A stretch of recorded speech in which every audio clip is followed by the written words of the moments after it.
So it's Isaiah 46, 9 and 10.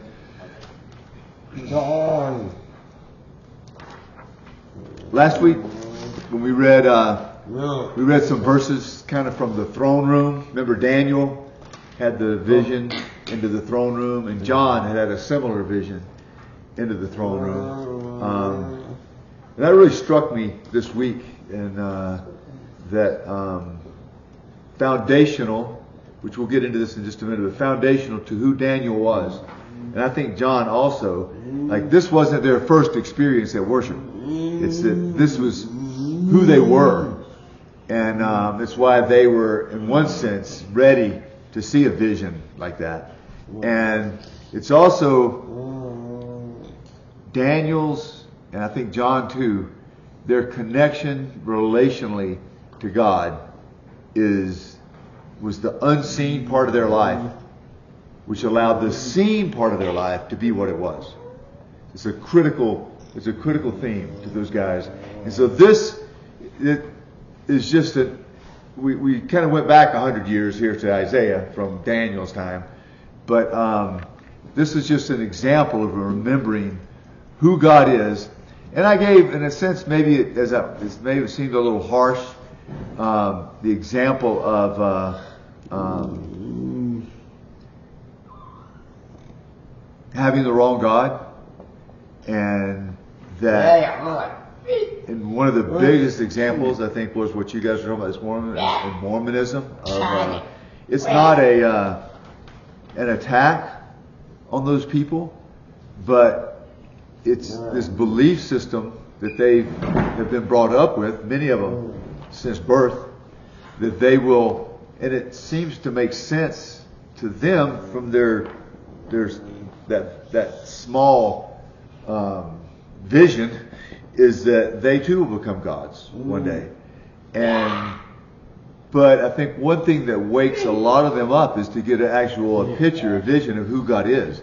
And then it should overwhelm you that the response of the most godly men on the face of the earth, Moses or Daniel or even John, that their response when they got a glimpse of God, which is just fall on their face in worship, in fear, in awesomeness of the presence of God.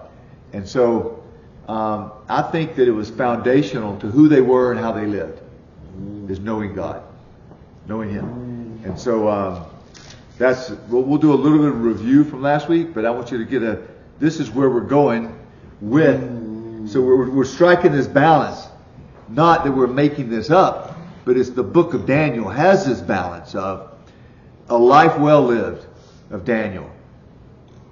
What was it about him that we want to learn about him, of how he lived so differently than everyone around him, and his powerful influence, and still, in spite of influence over the most powerful pagan kings of the day, he still maintained his humility.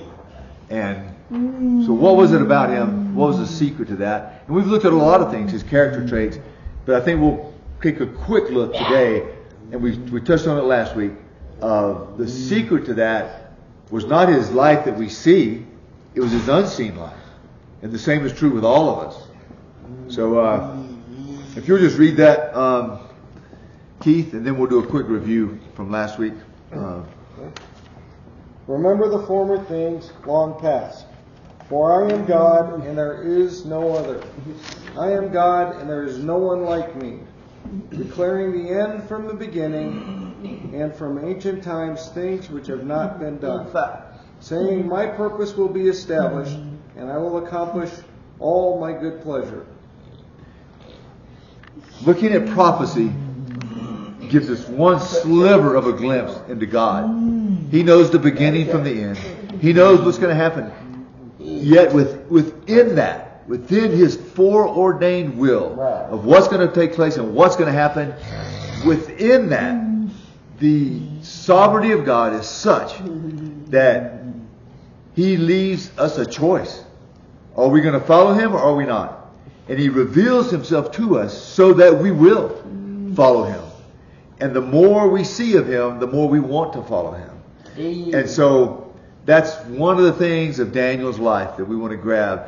And we get to see it through our actual study of prophecy.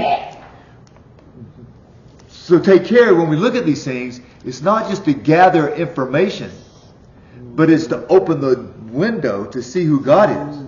Because when we study and we see that God says, this is the kingdom that now is, but there's a kingdom that's going to follow it, and a kingdom after that, and a kingdom after that, and then there's the final kingdom. For that we study that and we look at it on the surface, but our internal response should be, who is this? Who is this that knows the beginning from the end? Who is this that's calling me to know Him? And who is this that's telling me I can put my trust in Him? He wants me to put my trust in Him. What is this God like? That should motivate us. When we study, even though once we start studying, we may not even mention this, but it should occur to you, I want to know this God. He's laid it out. He's proven Himself. And He wants me. He's calling me to be in relationship with Him and to know Him. And a result of that will be, my life will be different. It will look different. If it doesn't look different, then you don't know Him. The Bible's clear on that. If your life doesn't look good, that's not the right thing. If it doesn't look different, and if it doesn't begin to grow and begin to look like Jesus, then I'm sorry. The facts are, the Bible says, if your life doesn't change, no matter what you say or what you feel, you don't know Him. So keep that in the back of your mind. And we'll bring it up today from time to time. But keep that in the back of your mind as we study through this. So from last week, remember and this is important, that we learn how to orient ourselves in God's Word. That's one thing that we're doing with Daniel. Because Daniel reaches all the way to Revelation. And Daniel also looks back. And Daniel, in the book of Daniel, prophesies things that have already happened in history, but hadn't happened yet when they were prophesying. Daniel is one of the ways we're using Daniel is that we're learning how to orient ourselves in the Bible. But another way we're using Daniel and the actual man Daniel, the life of Daniel, is that we're learning how to orient ourselves spiritually. Where am I right now? Where am I, Caleb? So we can actually, in this thing, set our sights and look at a man, and then we can look at God's Word. We can look at God Himself. We can triangulate, if you would. We can look at ourselves, and we say, what are my priorities? Where am I headed? What is my purpose? What do I want out of life?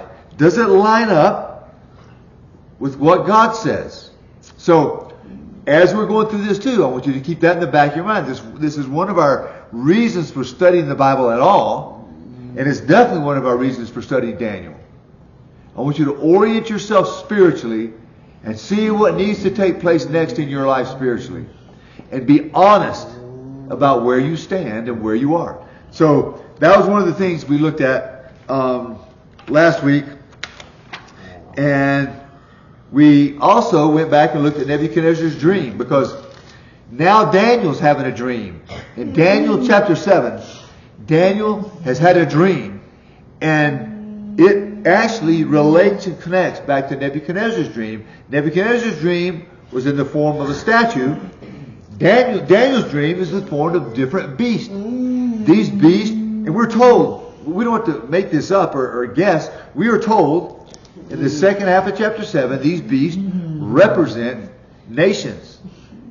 King Nebuchadnezzar's dream represented nations. Now Daniel was the interpreter of Nebuchadnezzar's dream. Now Daniel needs an interpreter for his dream. And he's going to cry out to help to somebody that's in the vision, in the dream, possibly an angel. That he's going to say, what does this mean? And we got into it. I got ahead of myself last week, and we went ahead with some of the interpretation of the dream. which is where we are this week in the second half of chapter 7, is what did the dream mean? And so we'll review a little bit about what these different beasts represent, but we already talked about them last week. We're not done with the beast. We get some new beasts in chapter 8, and then we're going to run into these beasts again in Revelation. But in Daniel chapter 9, we're going to get really specific. So don't worry if you don't understand everything about these beasts. There's some mystery to them, but we can get a lot of understanding. We can understand a lot of who they are and what they mean, and we'll identify them today as we did last week. So, but we're not going to dig into great detail about it.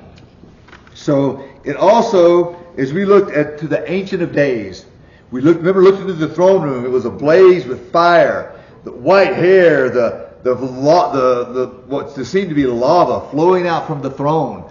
All of the nations falling down in worship to the Ancient of Days.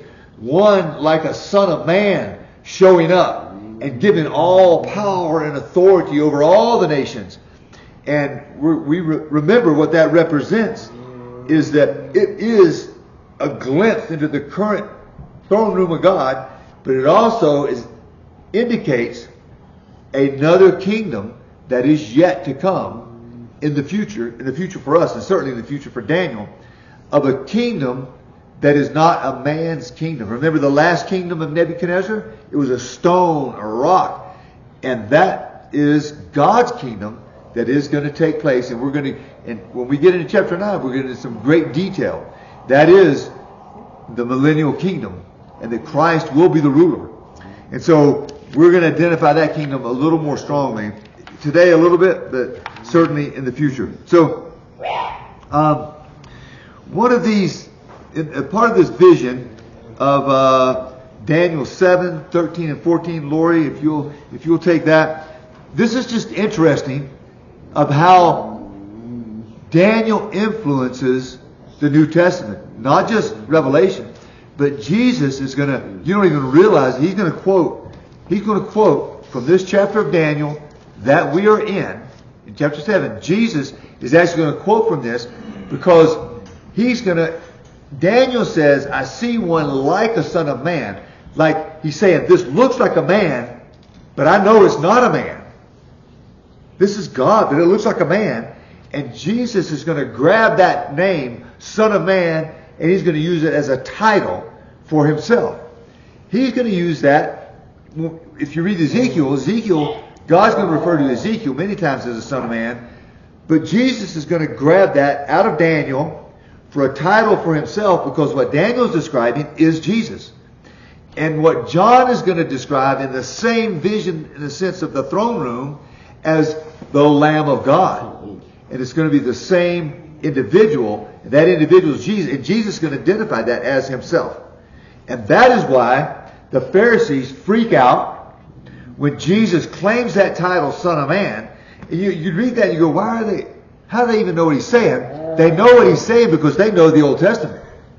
They know Daniel. And if you read through it, you may not know Daniel. You may not know that's what he's referring to. But when Jesus refers to it, and we know now, because we're studying chapter 7, we know Jesus is referring to himself in the throne room of God as God, and all the nations bowing down to him. See, the Pharisees clue into that, and they know that he's cluing into, and he's saying, by saying this, I am the Messiah, all nations, I will have all authority, all the people of all nations will bow down to me one day. And they start saying, you're saying you're God. And so this is why. We're going to read this verse. We're not going to go into great detail. It's because I want you to catch the significance of this one verse way back in the Old Testament, but Jesus grabbing hold of it and saying, that's me. That's me. The Lamb of God. I am the Son of Man. I am God the Son. I am the Messiah. And they knew what he was saying. We may not read that. We may read that and not know exactly what he's saying because we don't know the Old Testament like those Pharisees did. And so they are without excuse because they knew the Old Testament. They should have recognized who he was. All right. Lori, if you... You got the Daniel verse? Yep. And Jessica, you got the Mark 14 verse? In my vision at night I looked, and there before me was one like the Son of Man, coming with the clouds of heaven. He approached the Ancient of Days and was led into his presence. He was given authority, glory, and sovereign power. All nations and peoples of every language worshipped him. His dominion is an everlasting dominion that will not pass away, and his kingdom is one that will never be destroyed. We can read over this and we say, oh, what does that mean? I don't even... This is attempting to, if we're willing to listen to it and dig into it, this is giving us a glimpse of who God is. The Ancient of Days, awesome, sovereign God in heaven, who is going to call the whole world to task. And days are going to end when the life on this earth is going to come to an end, and there's going to be a courtroom, and people are going to be called to task. And there's going to be a judgment, and there's going to be a reward, and it's going to be, and we will not question the authority of the one doing it. You see, we get this little glimpse of who God is, and also, hopefully you get a glimpse that Daniel knew this God.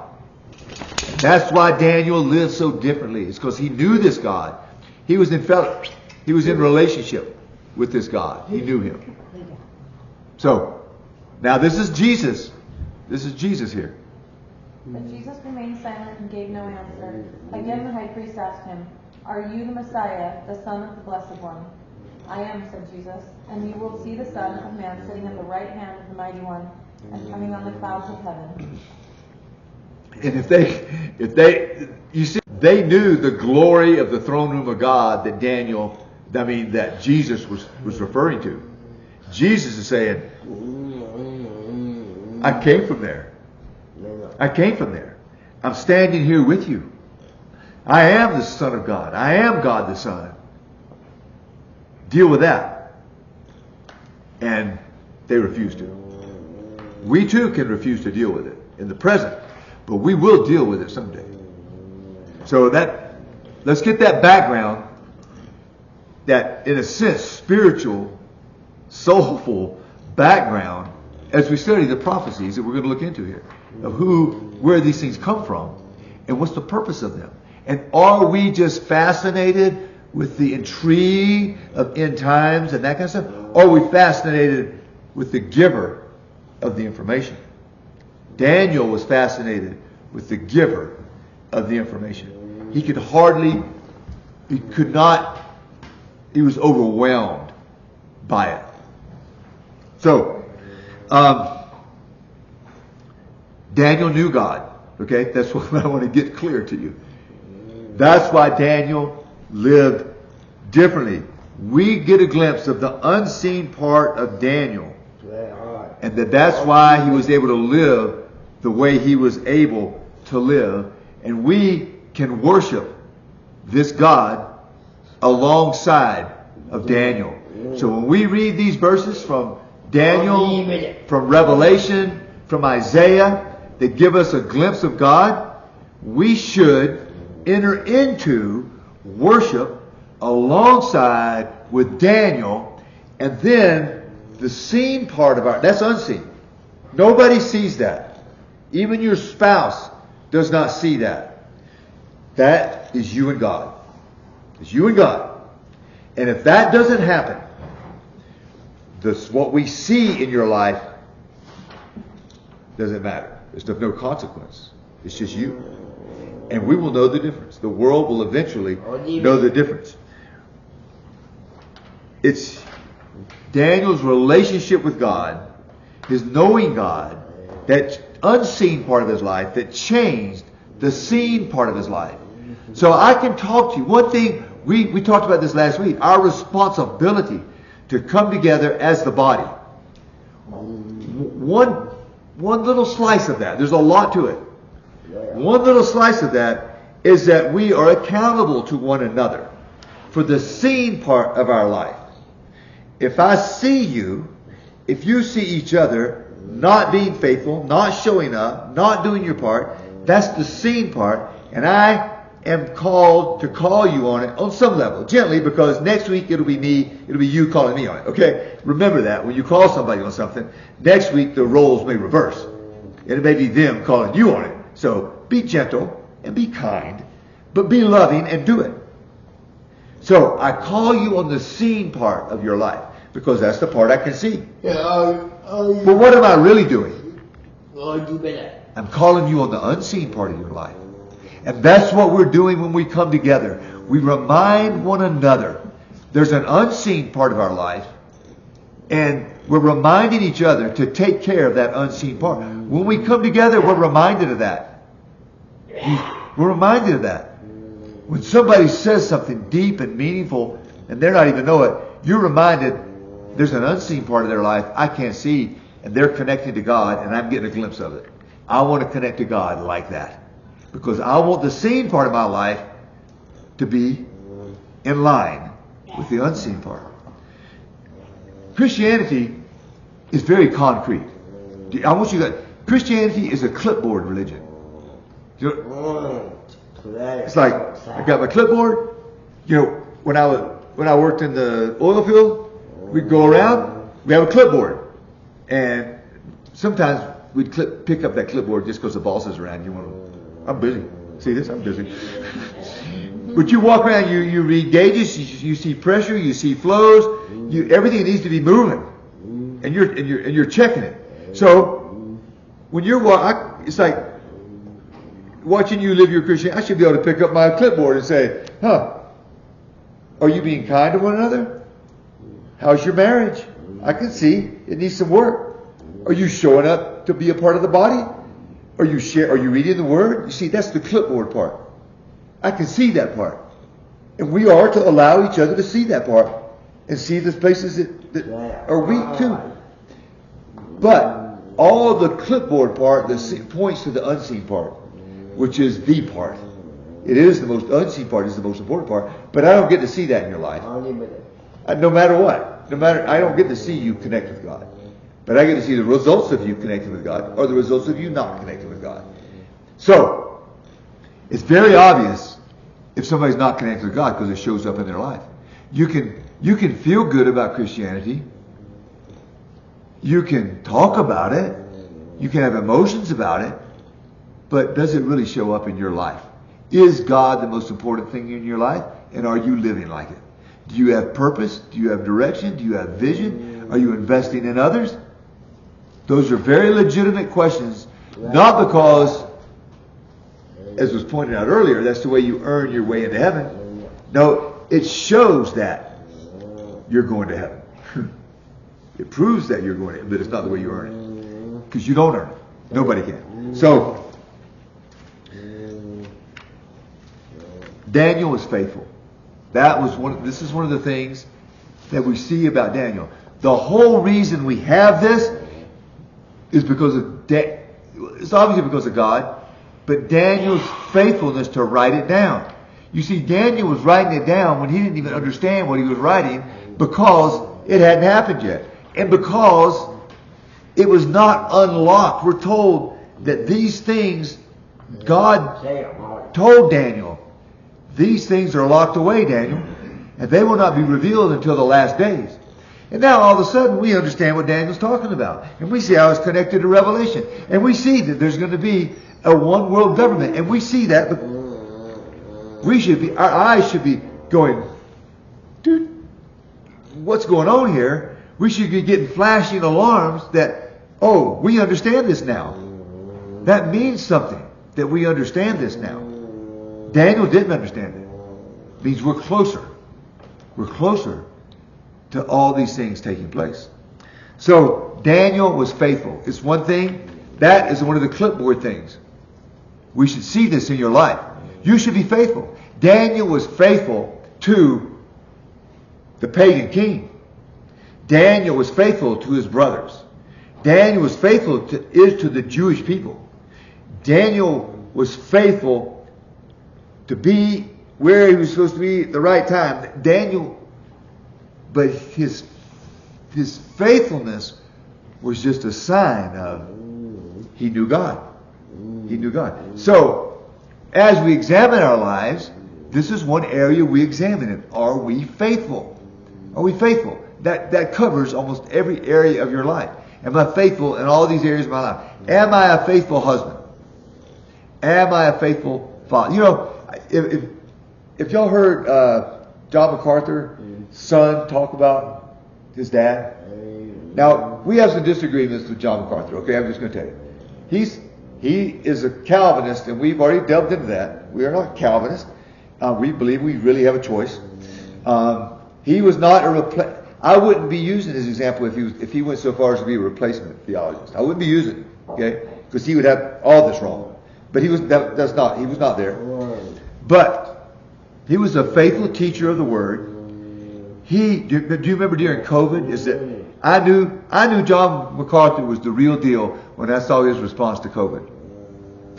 He gave it about a month, maybe, and he said, "Oh, wait a minute. The government is telling us not to meet as a church. The Bible tells us to meet. Sorry, I obey the laws, but I obey God first. You guys can threaten me all you want," and they did threaten him. They fined him. They did this. He said, "No, we're meeting. We're coming together as a church because the Bible tells us to. I don't care what you guys say." That was my first glimpse of John MacArthur. I think this guy is really faithful. And then, when he died, which was recently, I heard his son speak. And he said, "This is the way I will describe my father. My dad was faithful." And you saw it faithful to the church. And you saw him faithful to teaching the Word. And you saw him faithful. And he listed all these ministries he led, all this missionary effort. He was faithful in all those things. But first, he was faithful at home. He was faithful to his wife. He was faithful to his children. We know him. We know how he lived. He was faithful to us. And then he gave specific examples of how no matter what ministry he had gone, he was faithful to them. And then he said, but above everything, my dad was faithful to God. He said, I will never forget. My mom and my sister got into a serious automobile accident. They were taken to the emergency room. They taken to the hospital. He said, I got there. My dad had not gotten there yet. My dad got word, shows up to the hospital, comes into the hospital, and he says, I'm falling apart. My mom's in intensive care. My sister's in intensive care. They don't know if they're going to make it. And he says, and he walks up, and John MacArthur says to his son, "Where's mom?" And so the son just breaks down. She's over. She's good. And he puts his hand.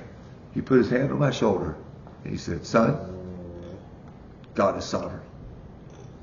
We got this." Never broke a step. Never came apart. Not because of that moment. It's because he was faithful in those unseen moments. All the way along, he knew God. And when things fell apart, he remained faithful. That was proof. You see that faithfulness. That Daniel had that kind of faithfulness because he knew God. And it showed up in all these areas. So if you're not being faithful and somebody calls you on it, don't get mad. Say, wait a minute. What does this tell me about God? If you find that you're not treating your spouse in the right way, and you're not doing faithful things, or you're not being faithful to your children, you're not being faithful to your church, you're not being faithful to your job, your immediate response to be what Daniel's response was. I'm running to God. And so when we counsel people, when we counsel ourselves, we don't beat them up over being unfaithful. We may remind them. That's okay. We remind each other. Don't be offended when we remind each other of areas of our life. We're helping each other. We're encouraging one another. But if we go deeper into conversation, where it should always go is, how are things with God? Are you faithful to God? Are you showing up? Are you showing up? Are you praying? Are you in the Word? Are you showing up to meet with God? Are you walking in the Spirit during the day? Are you yielding to Him? Because that's where the issue really is. And so when the guys wanted to find something wrong, you see, it was used in a sense that information I just gave you, it was tried, the devil tries to use it against us. It's like those guys that told on Daniel and threw him in the lion's den, it was because of his faithfulness. Is the reason they knew that he knew God, and they knew that was the only place they could catch him. And so that's where they caught him. And it backfired on them, of course. So when things get to be too much, when you have too many issues, do y'all ever get to that place? Do you ever have too many areas of failure where you just say, I'm just worthless, I just give up. I'm failing in everything that matters. No, you're not. You're failing in the one thing that matters. So go and deal with that. Go deal with that. And then we'll talk about these other areas. And so that's the Daniel way of living. That, after last week's lesson, and seeing how Daniel responded to the throne room of God, and reminded me of Moses and reminded me of John, it's like, okay, we need to really touch on why Daniel was able to be so faithful. Why was he able to be humble? Why was he able to do all these things? Why was he able to be excellent in everything? That all went back to his faithfulness to God. And so that's our reminder of Daniel's example. Remember this, is that real Christianity is as much concrete as it is spiritual. Don't fall for this thing of, I believe, I love God, I'm a Christian. Really? I don't believe you. Because Christianity is concrete. If you're a Christian, if you know God, then your life will be different. Make sure your life is different. If it's not, don't try to clean up your whole act. Go to God. That's the message. Okay. That doesn't mean we're done. That's just the message. You tell me when we're done, Keith. No, that's your job. You have about 15 minutes. All right, we'll get her done. Okay. I'm not sure who's that. Logan, I guess you're in the front row next in line here. So will you read for us, please? Verses 15 to 18. The interpreter of the dreams. Is that where we are? I think. Yeah. What? Technically, you guys next, but Well, you were sitting down, so. no, I'm ready. I, Daniel, was troubled in spirit, and the visions that passed through my mind disturbed me. I approached one of those standing there and asked him the meaning of all this. So he told me and gave me the interpretation of these things. The four great beasts are four kings that will rise from the earth, but the holy people of the Most High will receive the kingdom and will possess it forever. Yes, forever and ever. Okay. We're not going to go there. In Revelation 7, John does almost the same thing. He grabs somebody nearby. One of the elders or somebody, like, grabs him. What does this mean? He's turning to God, really. What does this mean? What does all this stuff mean? Sometimes I'm reading things in the Bible, particularly in Daniel, and I'll turn to God and I go, what does this mean? I've got to teach about this, God. What does this mean? And we should be responding in this like fashion. And things in our life. What's going on? What does this mean? We turn to God. So that's what Daniel did. And so here comes the answer. Is the guy is going to tell him the beast, or even the different parts of the statue. We already looked at this, so we're not going into great detail. The four kings or the nations. All these beasts are nations, and that makes sense because it was similar to Nebuchadnezzar's dream. Except the fourth beast, I don't really understand the fourth beast. Tell me what the fourth beast means, is what he's going to say. Let's go to verse 19. It's like, what are all these horns? What is that all about? That wasn't in Nebuchadnezzar's dream. Are we back to Micah? Verse 19 of chapter 7 of Daniel.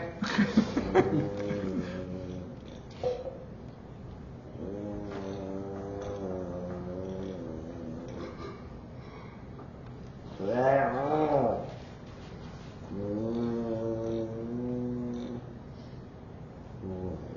I wanted to know the meaning of the fourth beast, which was different from all the others and most terrifying. With its iron teeth and bronze claws, the beast that crushed and devoured its victims and trampled underfoot whatever was left. Okay, so Daniel wants to know too. Why? Okay, all right. I get the nations. What's this? What's this ferocious beast? And what are those horns? What does all that mean? Let's go to verses 24 and 25. Back row.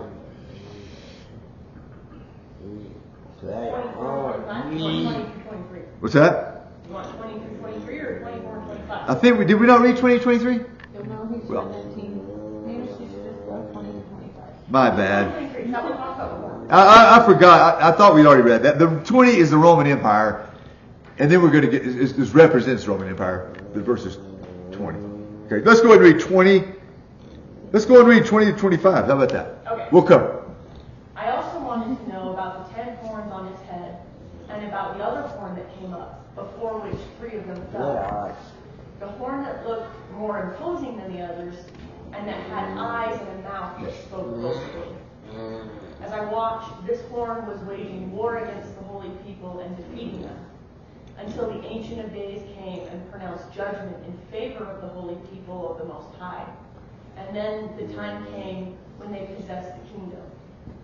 He gave me this explanation. The fourth beast is the fourth kingdom that will appear on earth. It will be different from all the other kingdoms and will devour the whole earth, trampling it down and crushing it. The 10 horns are 10 kings who will come from this kingdom. After them, another king will rise, different from the earlier ones. He will subdue 3 kings. He will speak against the Most High and oppress his holy people, and try to change the set times and the laws. The holy people will be delivered into his hands for a time, times and half the time.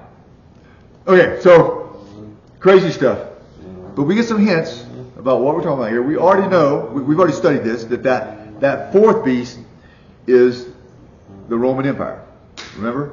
But there's something crazy about that fourth beast, because we didn't have this information before, earlier in Daniel, with all the horns.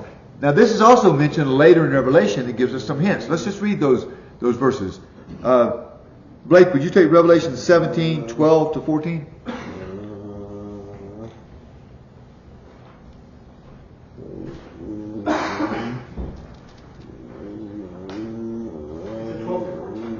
Yeah, 17, Revelation 17, 12 to 14. I hope I have the right one there.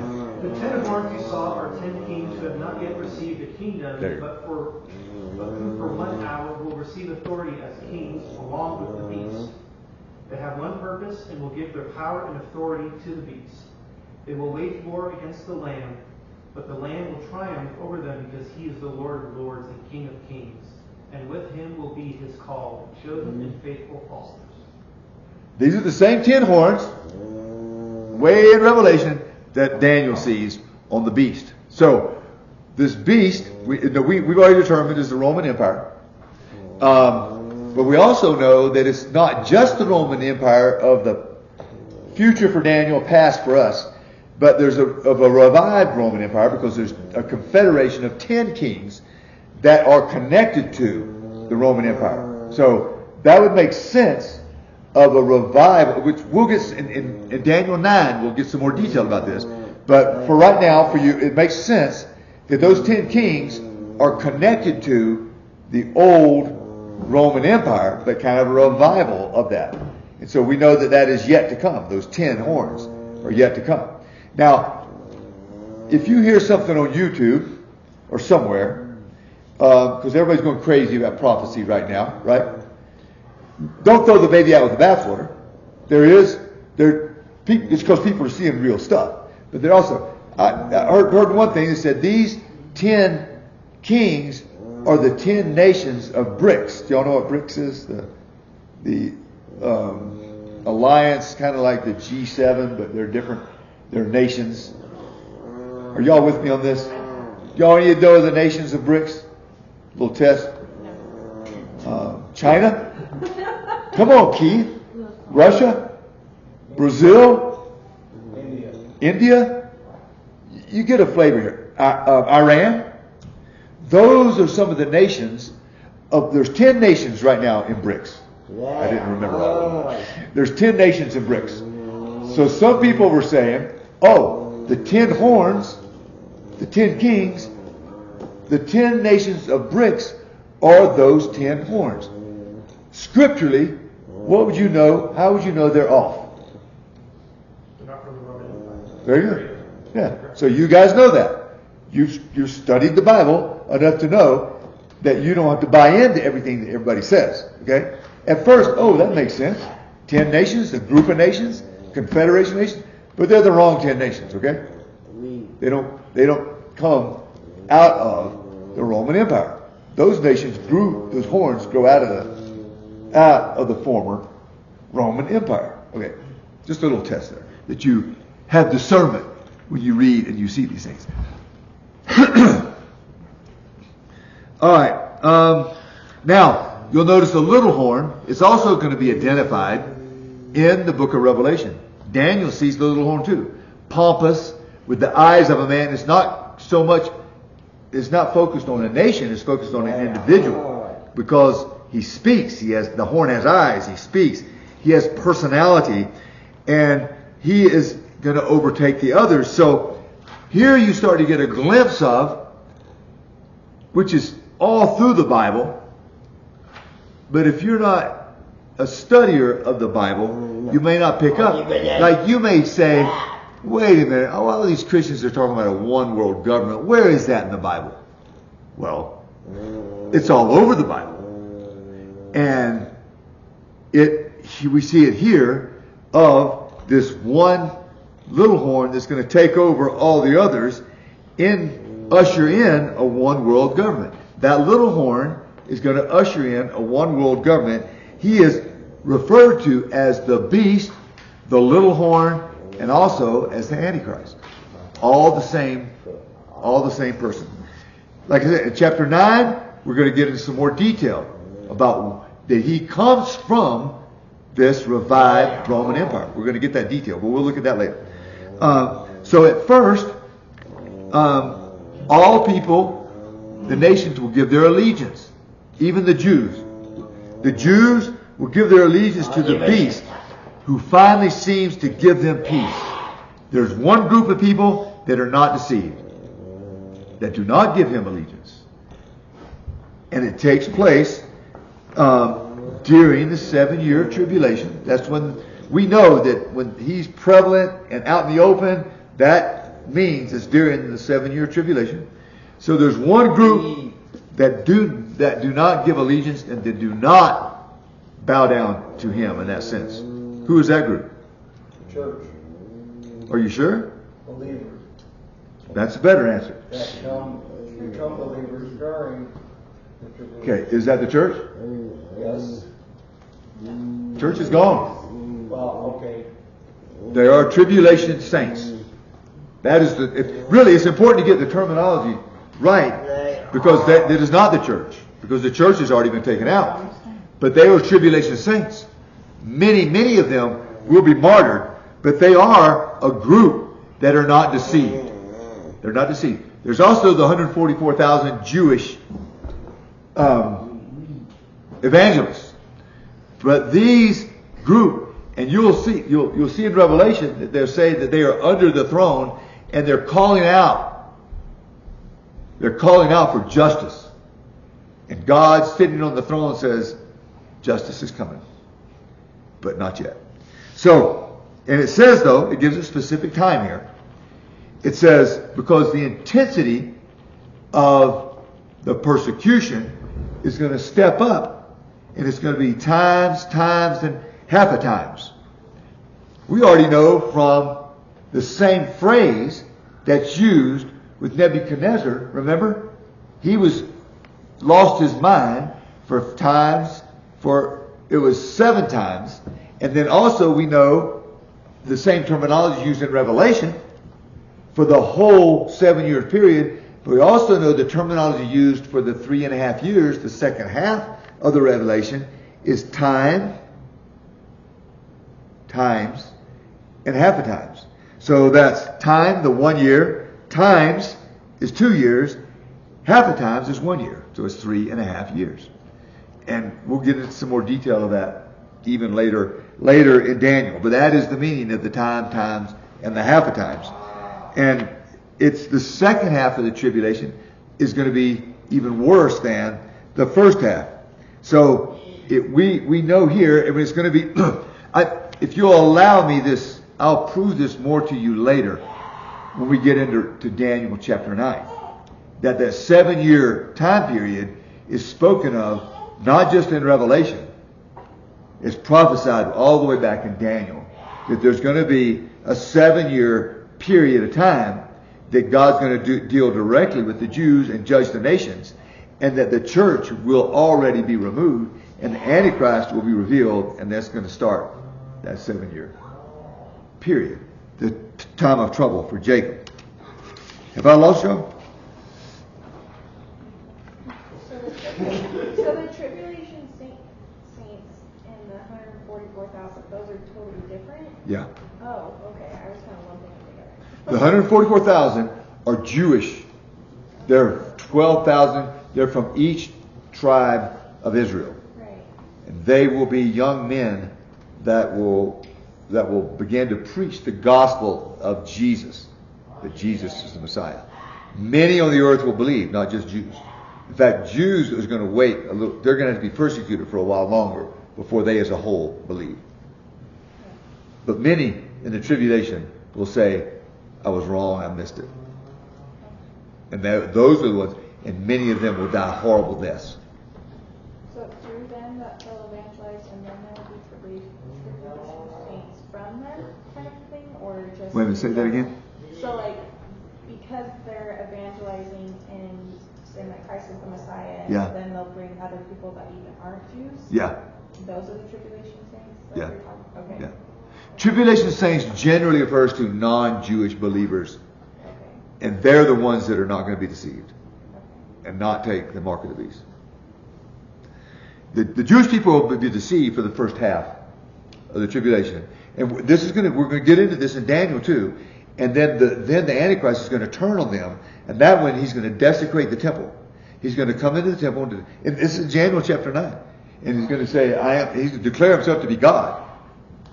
And then the Jews are going to go, oh, we messed up. And they're going to run to the hills. And then they're going to be pursued by the Antichrist. So he will be pursuing the Jews and will be pursuing tribulation saints to kill them. There's no longer like hidden persecution. It's out in the open. Okay, so the dominion of the Antichrist and the persecution of the saints will have a